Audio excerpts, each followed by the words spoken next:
It's 2020, the whole world has gone into meltdown thanks to a coronavirus. We've all been told that the only way to fight this thing is to stay away from people. So what better thing to do than to buy myself a brand new laptop and try and make myself more productive. So I decided the productive thing to do would be to download Steam and install Counter-Strike Global Offensive. Now, the last time I had Steam on my computer was probably about 8 years ago. Back then, life was more simple. Since then, got married, blah, blah, blah. And I ended up just having a gash laptop, which was just about good enough to run Microsoft Word. One thing I remember from my younger years of gaming was that Counter-Strike was the most played game on Steam. 8 years later, it is still the most played game on Steam. Let's find out why. To do that, we need to go back to the year 1999 when a couple of guys decided to make a mod for Half-Life called Counter-Strike. Very shortly after, Valve noticed how good this was, employed these guys, and then created an official version called Counter-Strike in the year 2000. Fast forward to the year 2004 and Valve created Counter-Strike Source. No, not because of mayonnaise, but because Counter-Strike used the same source engine that was used in Half-Life 2, which was also a fantastic game. At the time, Valve also created a couple of spin-offs which were called Counter-Strike Condition Zero and Counter-Strike Neo, but no one really cares about those. Counter-Strike Source was a simple concept. You were part of either the counter-terrorists or the terrorists. Plant or defuse the bomb or just eliminate the other side. That was it. Incredible. Fast forward to the year 2012 and Valve released Counter-Strike Global Offensive, the biggest update of the game yet. You get 9 game modes. In casual, it's 10 players a side.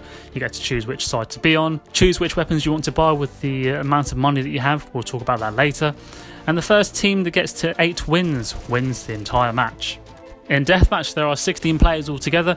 You still need to choose a side and you still need to shoot people from the opposite side, but you are all competing with each other for the highest points at the end of the game. Points are earned by kills, and you also get bonus weapons which, if you do kill people within a certain time frame, give you additional points. I would recommend Deathmatch as the first mode to jump into if you are new to this game, simply because of the instant respawns. It means that you're not waiting around between matches, and it's the fastest way to get good at this game. Arms Race is very similar to the Call of Duty gun game mode. Players start with a pistol, and in order to work their way up to better weapons, they need to kill at least 2 players or kill the team leader from the opposite team.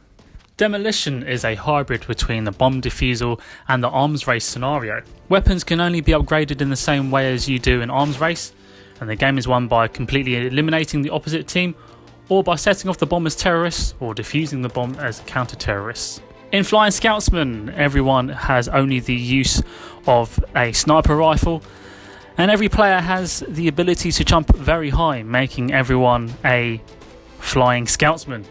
Get it? Danger Zone is a battle royale mode that was introduced in 2018. There are 3 exclusive maps for this mode, and at the beginning of each game you get to choose a perk and you get to choose a location of where you would like to spawn on the map.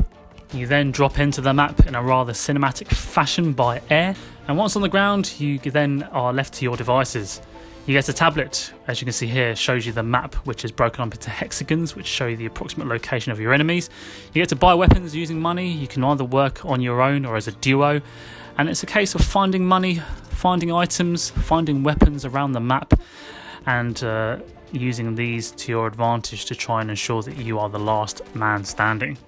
As this is called Danger Zone, yes, there is a danger zone that makes the map smaller, and the idea is to try and avoid this. You won't die instantly in the danger zone, but it will cause you to lose some health. This game mode is shit loads of fun, and I am controversially going to say that it's more fun than Fortnite, simply because it's faster and easier to get into with Counter-Strike gameplay. Onto the more serious gaming modes then. So in competitive, you get to choose which map you would like to matchmake on. You need to be at least a rank 2 or above in order to participate, but you can get this from just playing on the casual modes. It's a maximum of 5 players per team and best of 30 matches, so the first team to 16 wins the entire match. You need to be a bit more thoughtful in how you spend your money here, as you don't start with any armour. It's worth also noting that if you quit at any point during the game, you could be banned for a certain period of time. and if you quit more than once, within 1 week you could be banned for up to a month. This loss is definitely my team's fault. Yes, never my fault. Wingman pretty much works in the same way, but the key difference is that it's a 2v2 match, so the maps are a bit more intimate. You can either go it as a team, or you can try and be strategic, like I'm doing right now, and try and flank the opposition to win the game. First team to 8 wins wins the entire match. Some of the weapons are unique to each side, but you can change a few of them. So for example, you can choose between a Desert Eagle or a revolver. You can also change some of the skins if that's your thing. So why is this game still so good? Well, it still uses the source engine from Half-Life 2 all the way back from 2004. The gameplay is simple. Apart from the usual movement, you can crouch for accuracy, or you can walk to try and be stealthy. You can select either your primary or secondary weapon. You can choose a grenade, plant, defuse a bomb, and that's it. The rest of this game is pure skill and skill only. The economy system is designed so that no particular team or player ever gains a huge advantage over the other if they continuously win rounds. So for example, if a team wins a round, they get $2,000 to spend on weapons in the next round. If a team loses a round, they get $2,700 to spend on the next round. And that's just a nice way of keeping everything balanced. No teams ever seem to have an overwhelming advantage on any of the maps. And the great thing with the maps is that they're always being updated by Valve, and an even cooler thing is that the majority of them are created by fans themselves. Alright, doesn't look as visually as impressive as the latest Call of Duty games, but who cares? This game looks, in my opinion, still pretty beautiful, especially if you have a pan around, and frame rate is everything, so the game always runs smooth. You don't need a hugely powerful computer or laptop to be able to run it, and I think that's a great thing because it makes it much more accessible to everyone. I think one of the main reasons why there are still so many players today is that fundamentally this game hasn't and doesn't need to change. If it ain't broke, don't fix it. This game doesn't need the tanks, it doesn't need the drones, it doesn't need the vehicles. It's just you and a gun and a few other people, and that's all you need. You don't get to have an advantage with crazy weapons or vehicles. It's just you and your ability. This game has one of the best matchmaking systems out of all of the multiplayer games, and that's probably thanks to the fact that this game has been around for such a long time. Yes, you will die a few times at the beginning, but that's life. You're going to learn and you're going to get better at this game. One of the most annoying things that people seem to find about this game is the trash talk. Yes, I agree, I do sympathise with this, but there is no popular multiplayer game online where you won't find trash talk. Do what I do. Go into the options, turn the voice off, and you'll be able to enjoy the rest of your life on this game in peace.